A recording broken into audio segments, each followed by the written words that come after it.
Hello everyone, welcome back to Mohammad Shaikh YouTube channel. आज की video हमारी सेल्स एंड सेल्स रिटर्न के लेजर पर है। यानी जो हमने अपनी प्रीवियस वीडियो में इसका जर्नल बनाया था, तो इसके जर्नल से हम लेजर कैसे बनाते हैं, क्योंकि ये भी एक जर्नल है। जैसे हम जर्नल के बाद सेकंड स्टेप जर्नल लेजर बनाते थे, इस तरीके से हम सेल्स जर्नल के बाद भी उनका सेल्स एंड सेल्स रिटर्न का लेजर बनाते हैं, जिसमें हम ये देखते हैं कि कितनी हमारी सेल्स हुई, कितना हमारा अकाउंट रिसीवेबल्स है और कितना हमारा सेल्स रिटर्न है। ये तीन तो हो जाते हैं हमारे मेन अकाउंट्स। कौन कौन से? Sales, sales return and account receivable. क्योंकि जब हम सेल्स कर रहे होते हैं, जब वो भी क्रेडिट पर, तो हमारा अकाउंट रिसीवेबल तो बढ़ रहा होता है। जैसे कि हमने अपने प्रीवियस वीडियो में एक एंट्री पास की थी अकाउंट रिसीवेबल की, क्योंकि हमें क्या करने थे, उनसे पैसे लेने थे जिनको हमने क्रेडिट पे सेल किया, और सेल्स हमारी क्या हो रही थी, इस अमाउंट से क्रेडिट हो रही थी। तो इन तीन के भी हमारे पास लेजर बनेंगे। तीन के हम लेजर बनाएंगे, सेल्स, अकाउंट रिसीवेबल और सेल्स। ये तो तीन मेन लेजर है। अच्छा, अब बात करते हैं सब्सिडरी लेजर की। सब्सिडरी लेजर क्या होता है? सब्सिडरी लेजर ये होता है कि जो आपने अपने सेल्स जर्नल में अकाउंट्स बनाए, जो आपने जिनको आपने उधार पर सामान बेचा, तो उनके भी तो अलग अलग से अकाउंट्स बनाने, कि हमें किससे कितना पैसा लेना है आफ्टर सेल्स रिटर्न। यानी अगर मैंने 1000 रुपए की किसी को सेल्स करी और 200 रुपए की वापस आ गई, तो अब उनसे मुझे कितना पैसा लेना है। तो इसलिए हम उनके अकाउंट्स को भी लेजर में लेके जाते हैं, तो उनको हम कहते हैं सब्सिडरी लेजर।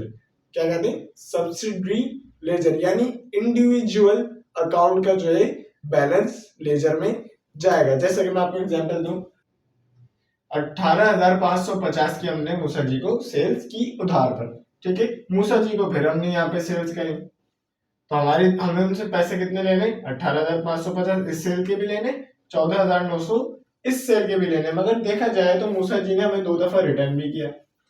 तो ये चारों अकाउंट इनके किस में जाने? लेजर में जाने। और इन इंडिविजुअल, यानी जब हम अपने अलग अलग अकाउंट को लेकर जा रहे होते हैं, उन्हें हम कहते हैं सब्सिडरी लेजर। और हमारे पास तीन मेन लेजर कौन से होते हैं? ये वाले, यानी अकाउंट रिसीवेबल, सेल्स, इधर भी अकाउंट रिसीवेबल है, यहाँ पे क्रेडिट हो रहा है, और सेल्स रिटर्न। ये क्योंकि अकाउंट रिसीवेबल और अकाउंट रिसीवेबल ये एक ही में अंदर आ जाएगा।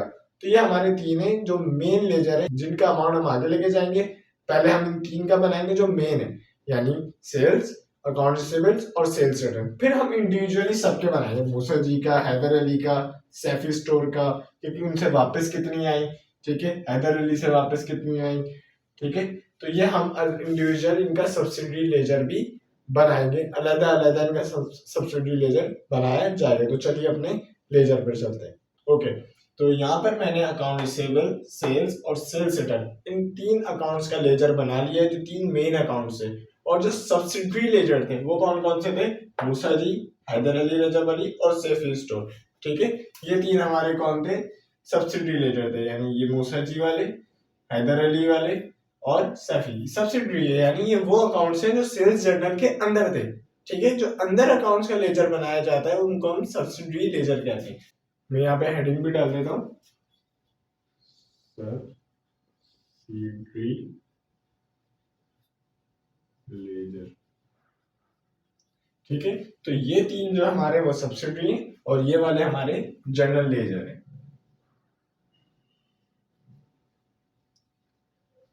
ठीक है, बस ये डिफरेंस होता है। सब्सिडरी हम जो सेल्स जर्नल के अंदर अकाउंट्स होते हैं उनका बनाते हैं, और जनरल लेजर वो होते हैं जो हमारे टोटल होकर अकाउंट्स जो आते हैं उनका बनाया जाता है। तो चलते हैं हम अपने सवाल की तरफ। तो सबसे पहले हम अपना अकाउंट रिसीवेबल का लेजर बनाएंगे। तो जो सेल्स जर्नल का टोटल होगा, पहले वो देखें तो वो अकाउंट रिसीवेबल भी था हमारा, यानी जिनसे हमें पैसे लेने थे। ठीक है, और हमारी सेल्स भी वही थी। तो 98,470 का हमने सेल्स की थी, तो यानी अकाउंट रिसीवेबल भी हमारा सेम ही अमाउंट से होगा। अच्छा, तो इसकी सबसे पहले हम क्या देखेंगे? डेट। तो डेट हमारी थी, अच्छा, अकाउंट रिसीवेबल जब भी बढ़ता है तो हमारे पास क्या होता है? डेबिट। तो ये लेजर साइड पे भी किस साइड पे आएगा? डेबिट साइड पे आएगा।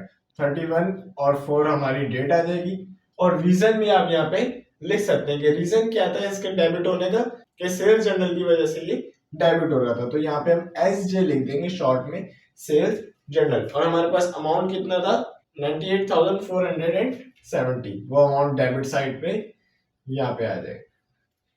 अच्छा, जो हमने सेल्स रिटर्न करी, यानी जिनको हमने उधार पर बेचा हुआ था, उन्होंने भी तो हमें वापस की, तो जाहिर सी बात है उनका अकाउंट रिसीवेबल भी क्या होगा, कम होगा। हम उनका उधार क्या करेंगे, कम करेंगे जब वो हमारा माल हमें वापस करेंगे। तो उन्होंने हमें वापस कितने की थी, यानी जितना बेचा गया था उनमें से कुछ वापस भी आया। तो कितना वापस आया था, आपकी स्क्रीन पे शो हो रहा होगा, टोटल के 6070 रुपीज का हमें वापस आया। तो जब भी सेल्स रिटर्न होती हैं तो हमारा अकाउंट रिसीवेबल क्या होता है, डिक्रीज होता है। और हमारा जब अकाउंट रिसीवेबल डिक्रीज होता है, एसेट का अकाउंट है, तो क्या होता है, क्रेडिट होता है। तो क्रेडिट साइड पे हम लिखेंगे 6070।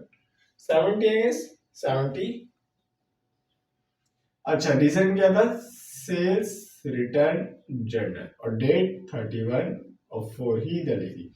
ठीक है, हमारे पास ये अकाउंट रिसीवेबल के दो अकाउंट थे। अब चलते हैं हम अपने सेकंड लेजर की तरफ, जो है सेल्स। क्या हमारी सेल्स कितनी हुई थी, तो जाहिर सी बात है, जो हमारा आपकी स्क्रीन में सवाल शो रहा होगा, जितना हमारा अकाउंट रिसीवेबल था उतनी हमारी सेल्स भी तो थी। तो यानी जितने हमने बेचा उधार पे उतने ही पैसे लेने थे, यानी दोनों का सेम ही अमाउंट होगा। तो जब भी सेल्स हमारी इंक्रीज होती है तो क्या होती है, क्रेडिट होती है। और इसका अमाउंट क्या लिखा जाएगा, 98,470। और रीजन क्या था, सेल्स जर्नल, और डेट 31/4। सिंपल है बिल्कुल। ठीक है, विदाउट वेस्टिंग टाइम हमने थर्ड लेजर पे चलते हैं, जो था सेल्स रिटर्न। जितनी हमें रिटर्न मिली, और हमें रिटर्न कितनी मिली थी, 6070 रुपीज की। आपकी स्क्रीन पे शो रहा होगा 6070 की, जिसकी वजह से हमारा अकाउंट रिसीवेबल भी 6070 से डिक्रीज हो रहा था, यानी क्रेडिट हो रहा था। और जब भी सेल्स रिटर्न आती है तो वो हमारी क्या होती है, डेबिट होती है, क्योंकि ये सेल्स का क्या होता है, कॉन्ट्रा अकाउंट होता है, ये सेल्स को कम कर रहा होता है। तो हम इसको किस साइड पर लिखेंगे, डेबिट साइड पर लिखेंगे, यानी 6070 सेल्स रिटर्न जर्नल 31/4। सिंपल।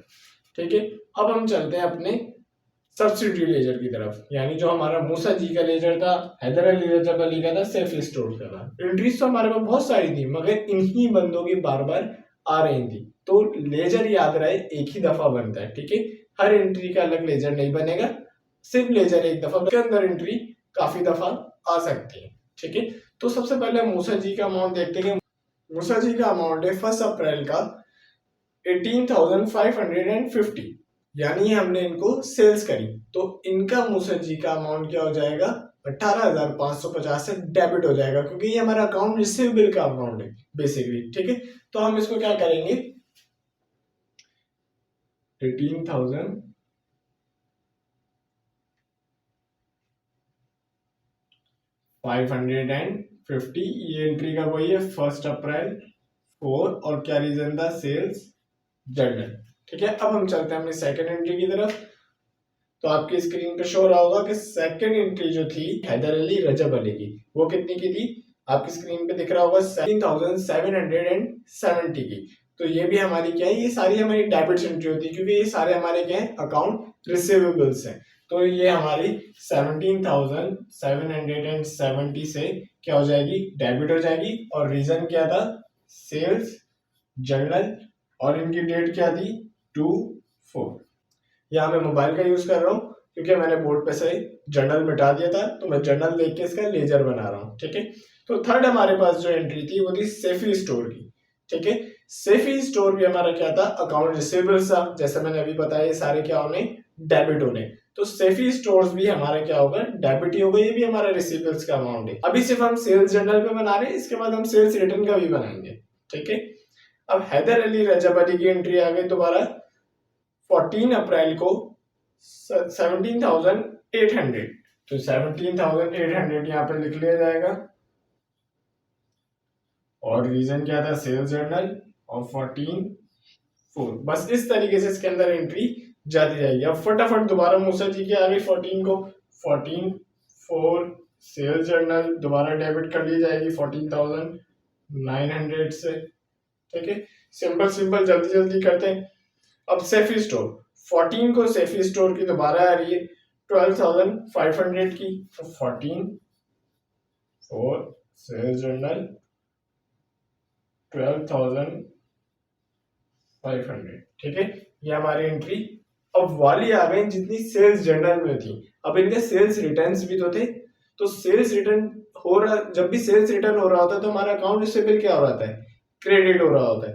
तो यानी हमारे रिसीवेबल्स के तो अमाउंट है, ठीक है। तो अब हमें सेल्स रिटर्न की जितनी भी एंट्री होगी वो किस साइड पे आएंगी, क्रेडिट साइड पे आएंगी। तो अब हम चलते हैं अपने सेल्स रिटर्न के जर्नल पर। आपकी स्क्रीन पे शो हो रहा होगा कि पहली है हमारे पास 9/4 और किसकी वजह से ही क्रेडिट हो रहा है, सेल्स रिटर्न जर्नल, और अमाउंट क्या है 1500, ठीक है। और उसके बाद जो सेल्स रिटर्न की एंट्री हुआ 12 अप्रैल की, हैदर अली रजब अली का अमाउंट है 2700 से ही क्या हो रहा है, डिक्रीज हो रहा है। तो यहाँ पे हम लिखेंगे सेल्स रिटर्न जर्नल 12/4 और 2700 से क्या हो रहा है, रिड्यूस हो रहा है। इसके बाद है हमारे पास एंट्री 15 की, मूसा जी की दोबारा आ रही है, हमारी दोबारा 15 मूसा जी की वापस आ रही है। तो हम यहाँ लिखेंगे 15/4 मूसा जी के अमाउंट में सेल्स रिटर्न जनरल और 1200, ठीक है। उसके बाद जो लास्ट हमारी सेल्स रिटर्न की है वो है 15/4 की, 15/4 सेल्स रिटर्न जनरल और 670। ये मैंने थोड़ा सा फास्ट कर दिया था क्योंकि शुरू में आपको समझा दिया था कि कैसे होगा, किस तरीके से ये एंट्री पोस्ट की जाएगी जर्नल से लेके लेजर में। क्योंकि रिसीवेबल्स जब भी हमारा बढ़ रहा होगा तो हम उसको डेबिट साइड पे लेते हैं, यानी जितने भी सेल्स के अंदर से हम अकाउंट उठाएंगे वो किधर जाएंगे, डेबिट साइड पे, और जितने भी सेल्स रिटर्न उठाएंगे वो क्या करेंगे, क्रेडिट साइड पे। सैफी स्टोर की कोई रिटर्न नहीं हुई, मूसा जी की हुई और हैदर अली रजब अली की हुई। तो इस तरीके से हम इस एंट्री को पोस्ट करते हैं और इस तरीके से इसके लेजर बनाए जाते हैं। इसकी मजीद हम आगे समझेंगे। अभी तक के लिए यही, thank you so much for watching.